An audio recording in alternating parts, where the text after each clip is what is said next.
Hello dear students, स्वागत है आपका एक नई वीडियो के साथ। आज हम पढ़ेंगे 10th क्लास मैथ्स एनसीईआरटी अध्याय समांतर श्रेणी और एक्सरसाइज 5.3।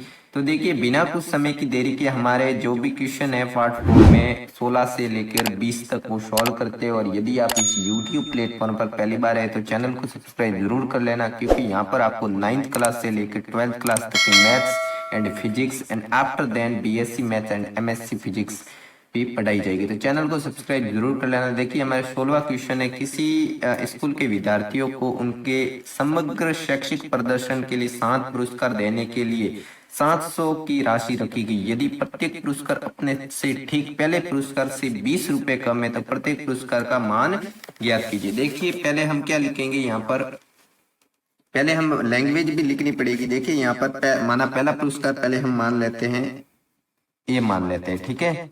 तो यहाँ पर देखिए, माना पहला पुरस्कार, यहाँ पर पुरस्कार इज इक्वल टू ए रुपए, ओके। देन उसके बाद 20 रुपए कम है तो दूसरा पुरस्कार क्या हो जाएगा, दूसरा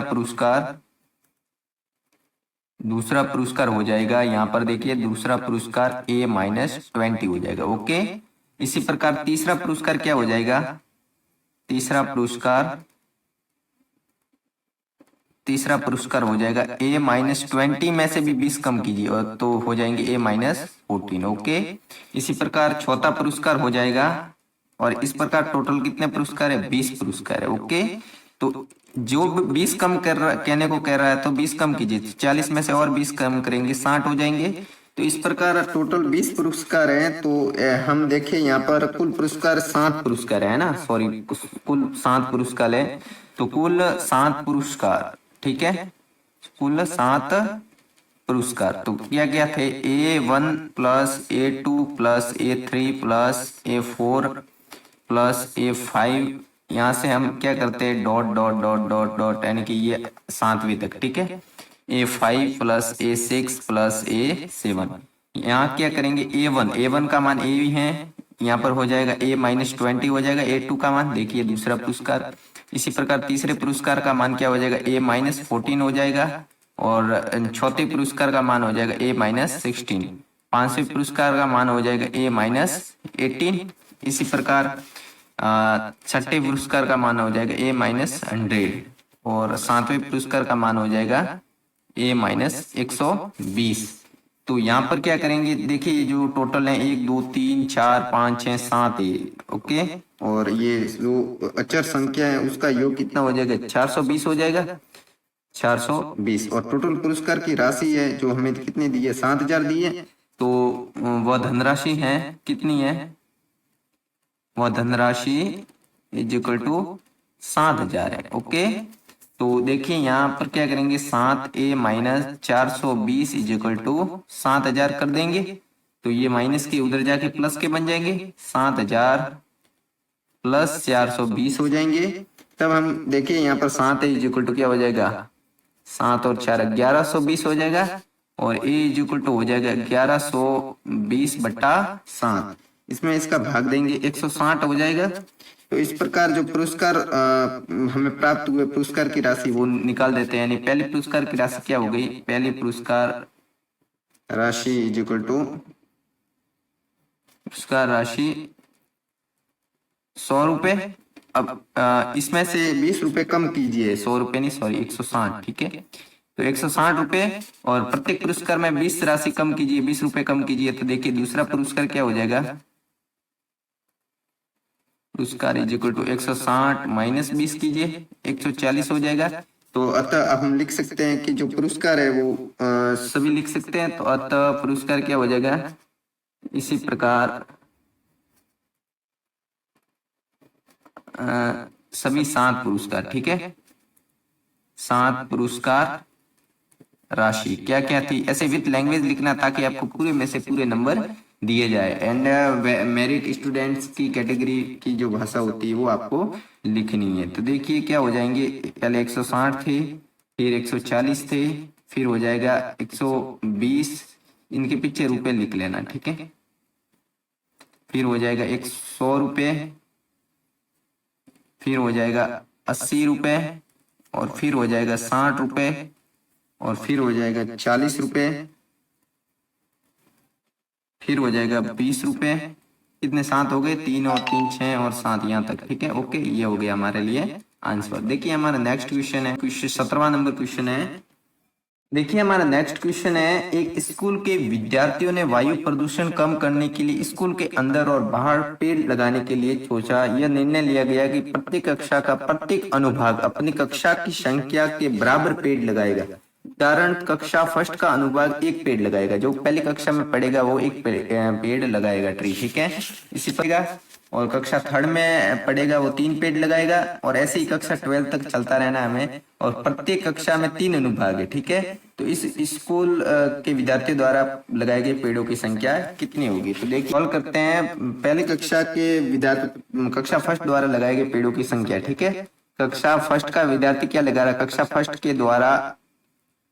फर्स्ट के द्वारा लगाए गए पेड़ों की संख्या, लगाए गए पेड़ों की संख्या। ऐसे विथ लैंग्वेज लिखना है ताकि आपको पूरे में से पूरे नंबर दिया जाए, नहीं तो आधी लैंग्वेज लिखोगे तो नंबर काट दिए जाएंगे। तो 3 × 1 इज इक्वल टू, देखिए पहली कक्षा का एक विद्यार्थी, तीन, प्रत्येक अनुभाग, प्रत्येक में 3 अनुभाग है, ठीक है। यानी कि कक्षा फर्स्ट है उसमें भी ABC है, सेकंड में भी ABC है ना, first A, first B, first C ऐसे है, ठीक है। तो क्या हो जाएगी, यहाँ पर 3 हो जाएंगे। तो एक लाइन यहाँ पर लिखनी थी, यहाँ पर लिख सकते हो आप प्रत्येक कक्षा में, या आपको ऊपर लाइन लिखनी थी, भूल गया, प्रत्येक कक्षा में 3 अनुभाग है, ठीक है। ये मैं भूल गया, सॉरी, माफ करना। प्रत्येक कक्षा में 3 अनुभाग है, जो हमें क्वेश्चन में दिया था। जो ये लाइन ऊपर लिखनी थी, फिर ये लिखनी थी। ओके, तो आप लिख लेना।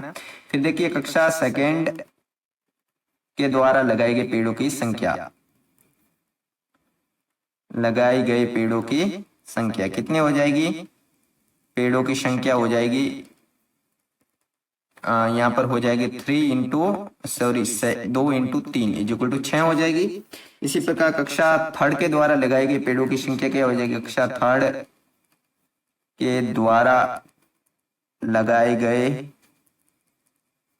पेड़ों की संख्या। ओके, तो यहाँ कक्षा थर्ड के द्वारा पेड़ों की लगाई गई संख्या क्या हो जाएगी, 3 × 3 × 9 हो जाएगी।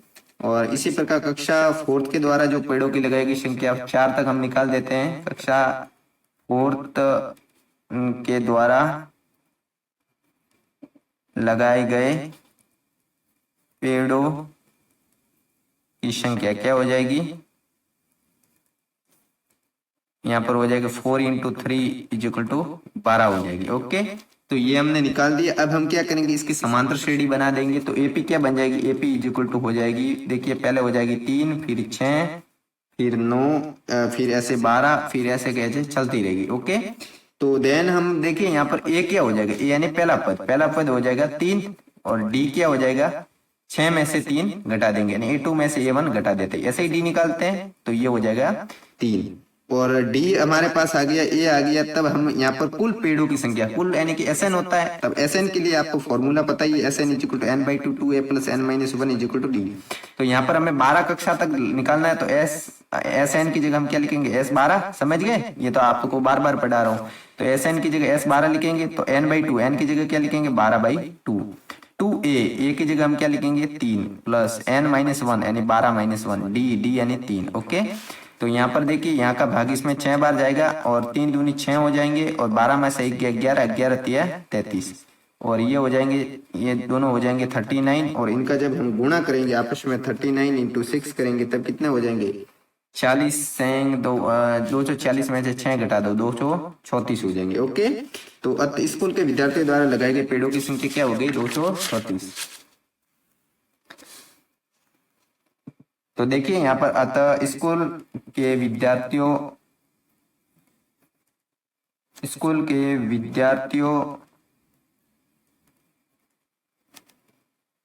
द्वारा लगाए गए पेड़ों की संख्या इज इक्वल टू क्या हो जाएगी, 234। ओके, अब देखिए नेक्स्ट क्वेश्चन है, 18 नंबर क्वेश्चन है, उसको हम सॉल्व करते हैं।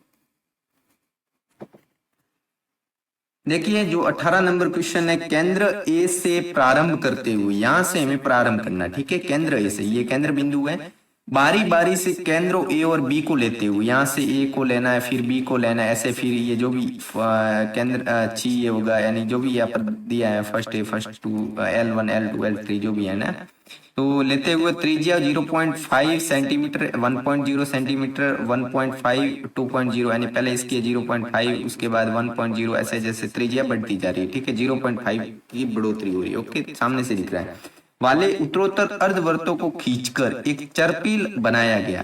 अब देखिए ये अर्धवृत्त को खींचकर एक क्या बना रहा है, चरपील आकार बना रहा है, जैसा आकृति 5.4 में दिया गया है। 13 क्रमागत अर्धवृत्तों से बने इस चरपील की कुल लंबाई, अब ये 13 ऐसे ऐसे बार कर रहा है, ठीक है। अब यहाँ n क्या हो जाएगा, 13 हो जाएगा। तो यहाँ पर संकेत दिया है कि क्रमश केंद्र ए बी वाले अर्धवृत्तों की लंबाई L1 L2 L3 L4 है, ऐसे, ठीक है। तो इसको सॉल्यूशन करेंगे। देखिए यहाँ पर जो हमें पहले अर्धवृत्त की जो त्रिज्या दी थी वो R1 क्या दी थी हमें, देखिए क्वेश्चन, एक मिनट, बुक में 0.5 दी थी, ठीक है। तो पहले अर्धवृत्त की त्रिज्या देखिए यहाँ पर लिखेंगे, पहले अर्धवृत्त की त्रिज्या इज इक्वल टू 0.5, ने दूसरे अर्धवृत्त की त्रिज्या क्या हो जाएगी, जो हमें दी है दूसरे अर्धवृत्त की त्रिज्या, दूसरे अर्धवृत्त की त्रिज्या क्या है 0.5। तो इसी प्रकार जो सॉरी 0.5 नहीं 1 है, ठीक है, 1। तो इसी प्रकार तीसरे अर्धवृत्त की त्रिज्या क्या है, तीसरे अर्धवृत्त की त्रिज्या क्या हो जाएगी 1.5।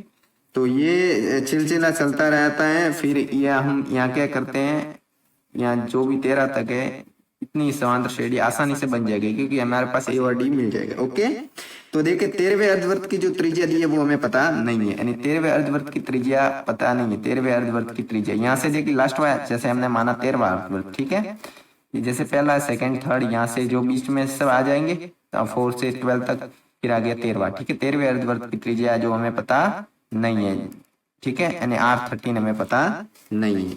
तो देखिए यहाँ पर देखिए समांतर श्रेणी क्या बन जाएगी, पहले हम एपी बना लेते हैं। तो देखिए ए इज इक्वल टू तो क्या हो जाएगा 0.5 जो पहले दिया है, और डी इज इक्वल टू क्या हो जाएगा 1 में से घटा दो, A2 में से ये घटा दो या इसमें से ये घटा दो, बात तो एक ही है ना। तो 1 में से हमने घटा दिया 0.5, तो इसमें से गया तो 0.5 ही रहेगा। ओके, तो ये ए भी आ गया हमारे पास और डी भी आ गया, और एन हमें पता है कितना है 13। 13वें अर्धवृत्त की त्रिज्या निकालनी है। तो देखो अर्धवृत्तों की जो परिधियां होती हैं वो क्या होती है आपको पता होगी। तो अर्धवृत्तों की परिधियां होती है अर्धवृत्त की 13 है ना, तो इसलिए अर्धवृत्तों लिखा, ठीक है। अर्धवृत्तों की परिधियां हो जाएगी पाई R1 से लेकर पाई R2 से लेकर pi R3 dot dot dot last pi R13। Then देखिए हम क्या करेंगे, पाई R1 लिखेंगे, और फिर पाई R2 लिखेंगे, फिर पाई R3 लिखेंगे, फिर dot dot dot plus pi R13। Okay, तो यहाँ पर पाई देखिए कॉमन है, यहाँ पर क्या करेंगे पाई कॉमन ले लेंगे, R1 हो जाएगा, यहाँ पर R2 हो जाएगा, R3 हो जाएगा, फिर डॉट डॉट डॉट R13 हो जाएगा। ओके, तो यहाँ पर क्या करेंगे, देखिए जो पाई है, पाई तो पाई ही रहेगा क्योंकि इसका 22/7 हमें मान लिखना है। और यहाँ पर R1 की जगह हम क्या लिख सकते हैं, R1 की जगह 0.5 जो हमें पता है दिया है, और इसकी जगह 1 लिखेंगे, इसकी जगह 1.5 लिखेंगे, प्लस ये डॉट डॉट चलता रहेगा। और R13 हमें पता नहीं है, यानी कि R13 यहाँ से हमने निकाला तो नहीं है पर निकाल सकते हैं, तो वो यहाँ पर पहले निकाल देते हैं। R13 क्या करते हैं कि R13 निकाल देते हैं, ठीक है। तो यहाँ पर एक लाइन खींचना, यहाँ पर कर देना R13 इज इक्वल टू, ठीक है, ये भूल गया मैं स्टेप। तो R13 क्या निकाल देंगे, देखिए R13 के लिए n बाई क्या हो जाएगा a plus n minus 1 is equal to d हो जाएगा। तो R13 के लिए यहाँ पर क्या करेंगे, R13 लिख दो, यानी कि जो हमें पता नहीं है और a हमें पता है, तो a क्या है 0.5 पता है, और यहाँ पर 13 लिख देंगे क्योंकि 13वें पद का मान निकालना है, n माइनस 1 d, यानी ये भी 0.5 है, तो 0.5 प्लस ये हो जाएगा 12 इंटू 0.5, तो यहाँ से हो जाएगा 0.5 प्लस 12 और इसका गुणा किया 6, तो 6.5, यानी R13 आ गया 6.5। ओके, ये R13 आ गया हमारे पास। तो यहाँ से देखिए R13 का मान लिख लेता है 6.5, यहाँ से पाई हो जाएगा, और यहाँ से क्या करेंगे, इसको हम टोटल SN निकालेंगे। अब हमारे पास पहला पद है A है और लास्ट वाला पद AN, या इसको L पद कहते हैं, ठीक है। तो जब हमारे पास पहला और लास्टवा पद हो तब हम वो सूत्र फॉर्मूला लगाते हैं। क्या लगाते हैं? एस एन के लिए n/2 a प्लस एल ये लगाते हैं। तो यहाँ पर देखिए n/2 यानी कि पाई n/2 यानी 13 पद है टोटल, 13/2। ए की जगह हम 0.5 लिखेंगे प्लस एल की जगह 6.5 लिखेंगे।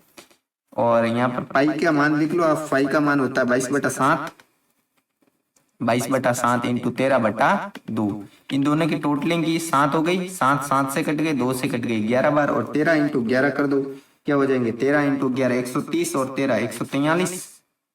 समझ गए? गुणा किया, कोई अलग काम नहीं किया, 143 सेंटीमीटर।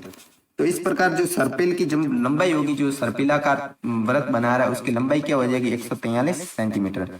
तो यहाँ पर लिख सकते हो आप लाइन सर्पिल की लंबाई इज इक्वल टू हो जाएगा, क्या हो जाएगी? सर्पिल की लंबाई 143 सेंटीमीटर। ओके, ये हो गया हमारा आंसर। अब नेक्स्ट क्वेश्चन है 19 नंबर।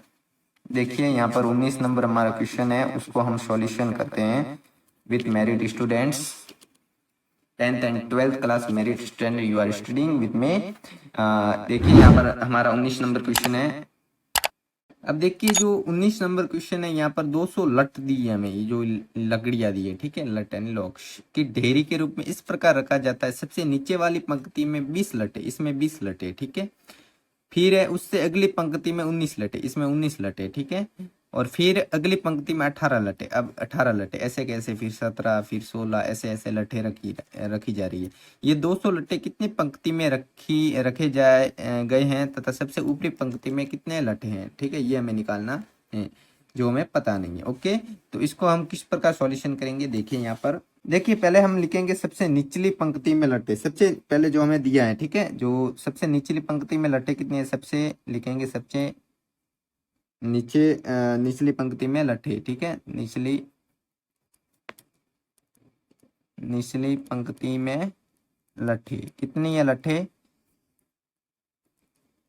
20। और नीचे से हम प्रारंभ कर रहे हैं, फिर क्या कर रहा है? 20 के बाद 19 से, तो दूसरी पंक्ति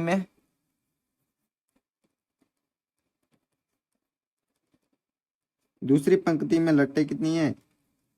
जो है देखिए यहाँ पर कितनी है, 20 में से फिर 19 हो जाएगी। फिर तीसरी पंक्ति में कितनी है?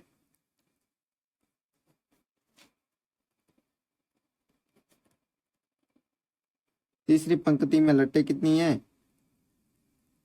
लट्टों की संख्या है 18। और इसी प्रकार चौथी पंक्ति में लट्टों की संख्या कितनी है?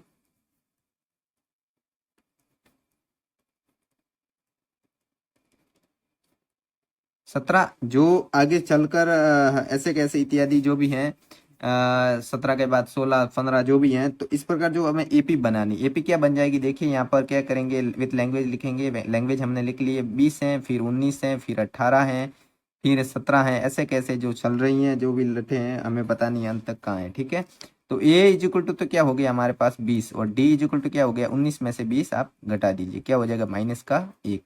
तो ए और डी आ गया। अब हम इसके एन हमारे पास है नहीं, तो एन इज इक्वल टू पता नहीं है, और हमें टोटलिंग लट्ठों की संख्या निकालनी है। तो ऐसे एन माना पंक्तियों की संख्या भी हमें पता नहीं है, जो हम एन मान लेते हैं, ठीक है। तो S N is equal to क्या हो जाएगा? देखिए S N is equal to होता है n/2 2a plus n-1 D, ठीक है। और यहाँ से देखिए, अब हम यहाँ पर थोड़ा सॉल्यूशन करते हैं। तो n/2 की जगह हम क्या लिखेंगे? n/2 की जगह n/2 ही लिखेंगे, 2a प्लस n-1।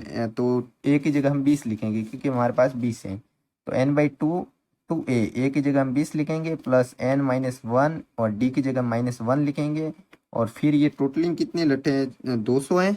ओके, तो n/2 देखिए यहाँ पर n/2 ये हो जाएगा 46 हो जाएगा। ये हो जाएगा n का गुणा इसके साथ करेंगे -n हो जाएगा, यहाँ पर +1 हो जाएगा, इज इक्वल टू 200 हो जाएगा। ओके, तो n/2 यहाँ पर हो जाएगा 46 और 41 हो जाएगा, 41 - n इज इक्वल टू 200। तो 41n ये हो जाएगा, गुणा हो जाएगा 41n/2 -n²/2 is equal to 200। यहाँ से क्या करेंगे? वज्र गुणन कर देंगे, तो 41n - n² बराबर 400। अब देखिए यहाँ पर क्या करेंगे, 400 उधर ला लो आप, तो ये माइनस, पहले क्या करते हैं, ये उधर भेज देते हैं, ठीक है। तो n² ये माइनस का प्लस हो जाएगा, ये प्लस का है उधर जाके माइनस बन जाएगा और ये प्लस का है ही इज इक्वल टू जीरो। अब क्या करते हैं, इसका हम करते हैं सर्व समीकरण लेते हैं। देखिए ऐसी संख्या की जोड़ने या घटाने पर तो आ जाए 41, ठीक है, और गुणा करने पर 400।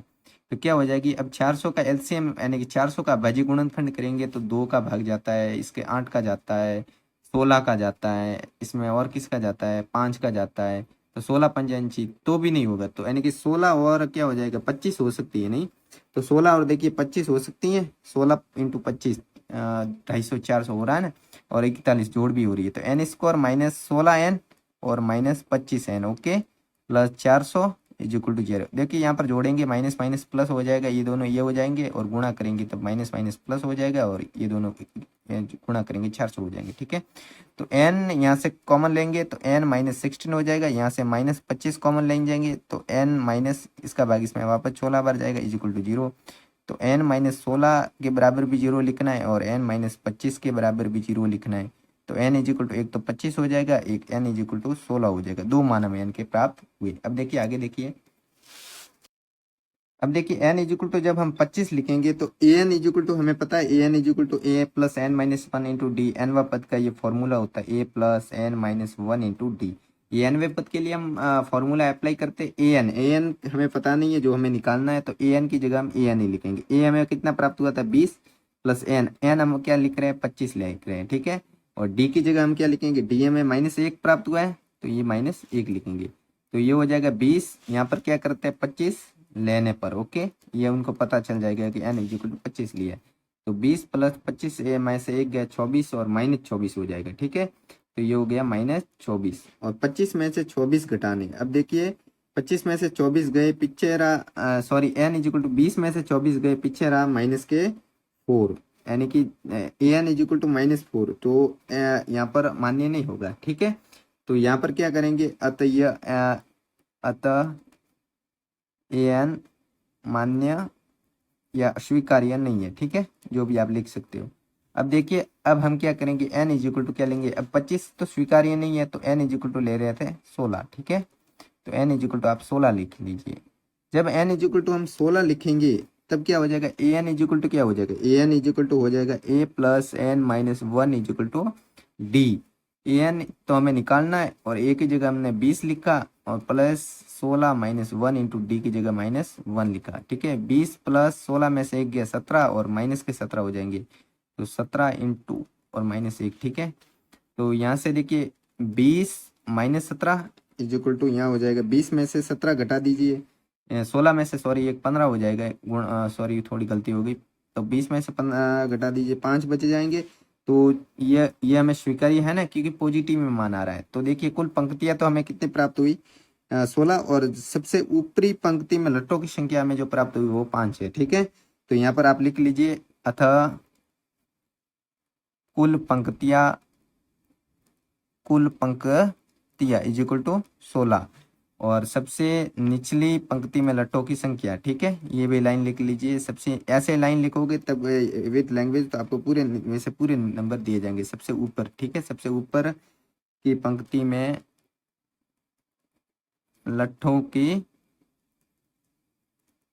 संख्या कितनी है, इज इक्वल टू 16। इस प्रकार ये हमारा आंसर होगी। अब नेक्स्ट क्वेश्चन हम करते हैं 20वां क्वेश्चन, जो इस 5.3 का लास्ट क्वेश्चन है। इसके बाद हम 5.4 करेंगे। तो वीडियो को ज़्यादा से ज़्यादा अपने साथियों के साथ शेयर कीजिए और पढ़िए एक मेरिट स्टूडेंट्स के साथ जो कॉलेज और 10th और 12th टॉपर है, ठीक है।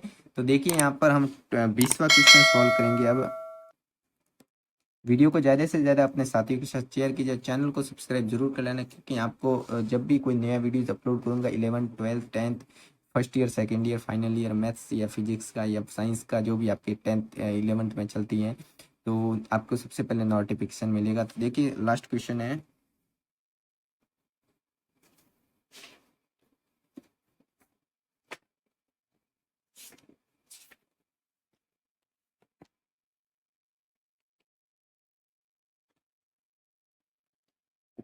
देखिए हमारा लास्ट क्वेश्चन, देखिए हमारा लास्ट क्वेश्चन है, एक आलू दौड़ में प्रारंभिक स्थान पर एक बाल्टी रखी गई जो आलू से 5 मीटर दूरी पर है। ठीक है, पहले जैसे जो दौड़ कर रहे हैं उनमें एक बाल्टी रखी गई जो प्रारंभिक दौड़ के लिए, तो वहां पहला आलू है वो उस बाल्टी से 5 मीटर की दूरी पर है, और अन्य आलू को एक सीधी रेखा में रखा गया। ठीक है, जो प्रत्येक आलू के बाद 3 मीटर की दूरी पर है। जैसे पहला आलू 5 होगा तो उसके बाद 3 यानी 8, उसके बाद 3 यानी 11, ऐसे है। ठीक है, इस रेखा में 10 आलू रखे गए, तो कुल कितने आलू रखे गए हैं, वो 10 आलू रखे गए हैं, जैसे ये आपको चित्र में दिख रहा होगा।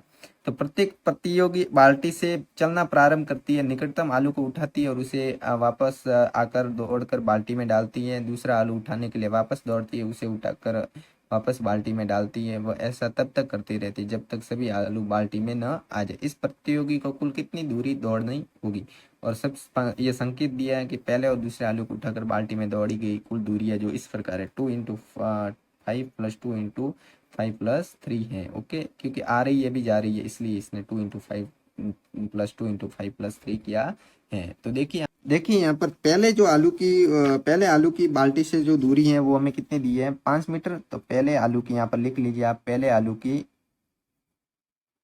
आलू की बाल्टी से दूरी। ओके, कितने दिए हैं, 5 मीटर। तो यहाँ पर लिख लीजिए 5 मीटर। अब 5 मीटर के बाद दूसरे आलू की जो दूरी दी है, प्रत्येक आलू 3 मीटर दूर है, तो दूसरे आलू की ये ऐसे क्वेश्चन बहुत सरल है, ये लगभग बोर्ड में आएंगे या नहीं आएंगे वो तो पता नहीं, लॉन्ग क्वेश्चन है इसलिए ज्यादातर नहीं दिखते हैं। ये तो 5.2 में से ही आते हैं या 5.3 के जो शुरुआती क्वेश्चन पढ़ाए थे उसमें से ही आएंगे, मेरा अनुभव है जहाँ तक। फिर तो भी आपको तो पूरी बुक पढ़नी है क्योंकि आपको तो कोई भी सवाल छोड़ना नहीं है, मेरिट आना है। तो देखिए तीसरे आलू की बाल्टी से दूरी क्या हो जाएगी, तीसरे आलू की बाल्टी से दूरी। ओके, तीसरे आलू की, ऐसे लैंग्वेज लिखोगे तो आपको पूरे में से पूरे नंबर दिए जाएंगे। तीसरे आलू की बाल्टी से दूरी क्या है, हम करेंगे 8 + 3 = 11 मीटर। ये हो गई इस प्रकार। ऐसे कैसे जो फिर चौथे के बाद जो भी है 13वें तक जहाँ तक है, इसके बाद कितने क्वेश्चन कितने तक है, 10 तक है, 10 आलू रखे गए। ठीक है, तो ये आपको ऐसे डैश कर देना, 3 तक हमें निकालना है क्योंकि हमें एपी प्राप्त हो जाएगी। तो यहाँ से क्या करेंगे, ये निकाल दो आप। देखिए यहाँ पर पहला पद यानी कि ये क्या हो जाएगा, देखिए एपी = हो जाएगी, AP = 5, 8, 11 जो डॉट डॉट चल रही है, तो A तो हमें 5 प्राप्त हुआ, और D क्या हो जाएगा 8 - 5 = 3। ठीक है, यहाँ पर हम क्या करेंगे, देखिए हमें ये प्राप्त हो गया है, सारवंतर भी आ गया और पहला पद भी आ गया, हमारे पास A और D दोनों आ गए हैं।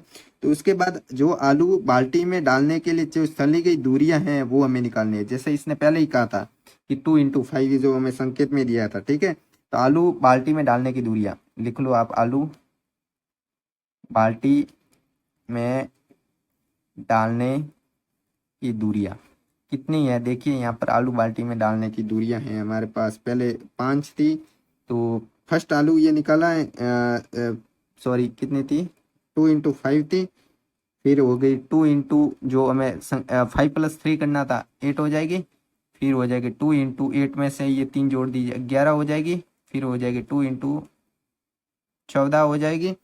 तो इस प्रकार जो चलना है वो चल दीजिए, और अब हमारे पास जो भी हो जाएगा वो लिख लीजिए आप, क्या है 10 मीटर, फिर होगा 16 मीटर, फिर हो जाएगा 22 मीटर, फिर हो जाएगा 28 मीटर, ऐसे कैसे जो है। ठीक है, तो यहाँ पर क्या हो जाएगा, देखिए A तो हमें क्या प्राप्त हो गया यहाँ पर, A हो गया 10। ठीक है, क्योंकि ये बाद में रकबीर तो रहा है वो भी तो निकालना पड़ेगा। ठीक है, तो A 10 है, और डी हमारे लिए जो क्या हो जाएगा, D 16 - 10 = 6। ओके, और N हमें कितना दिया है 10, टोटल 10 बाल्टी रखी गई है। तो एन आलू को बाल्टी में डालने के लिए जो दूरी है एन एस एन निकालनी है। ठीक है, तो हमें पता नहीं एन कितने 10 है, तो 10 आलू को बाल्टी में, यहाँ पर लिख लो 10 आलूओं को उठाकर बाल्टी में डालने के लिए दूरी। ठीक है, डालने के लिए दूरी यानी जो एस एन निकालनी है। ठीक है, टोटल दूरी निकालनी है, तो दूरी देखिए n/2 यानी n/2 ये फॉर्मूला होता है 2a + n - 1 d होता है। तो n की जगह हम क्या लिखेंगे 10 लिखेंगे, 10/2, 2 × a की जगह हम क्या लिखेंगे, a हमने क्या निकाला 10 निकाला है, ये निकाला है ना, प्लस n - 1 n की जगह 10 लिखेंगे, और d की जगह हम क्या लिखेंगे 6। ओके, तो यहाँ पर निकाल दीजिए। 10 में से ये कट गए 5 बार, ये इससे, ठीक है। और ये हो जाएगा 20, और 10 में से 1 गया 9, 9 छंग 54। अब इन दोनों का जोड़ दीजिए 74, और जब इन दोनों का गुणा करेंगे तो ये क्या हो जाएंगे 370 मीटर। तो इस प्रकार जो प्रतियोगी द्वारा दूरी तय हो जाएगी वो क्या हो जाएगी 370 मीटर। तो इसको आपको लिख लीजिए। अतः विथ लैंग्वेज लिखना है, तभी आपको अच्छे नंबर दिए जाएंगे, नहीं तो नंबर भी काट सकता है, वो उसके ऊपर रहता है जो काफी जसना वाला होता है। तो प्रत्येक द्वारा चली दूरी क्या हो जाएगी, प्रत्येक द्वारा चली दूरी हो जाएगी 370 मीटर। ये होगा हमारे लिए आंसर हो गया। Thanks for watching the videos. मिलते हैं एक नई वीडियोज के साथ 5.4 में। तब तक के लिए धन्यवाद। वीडियो को ज़्यादा से ज़्यादा अपने साथियों के साथ शेयर कीजिए, और ऐसी 10th 11th 12th BSc first final second final year maths and physics के वीडियो देखने के लिए चैनल को सब्सक्राइब कर लेना। और मिलते हैं एक नई वीडियोज़ के साथ, तब तक के लिए धन्यवाद।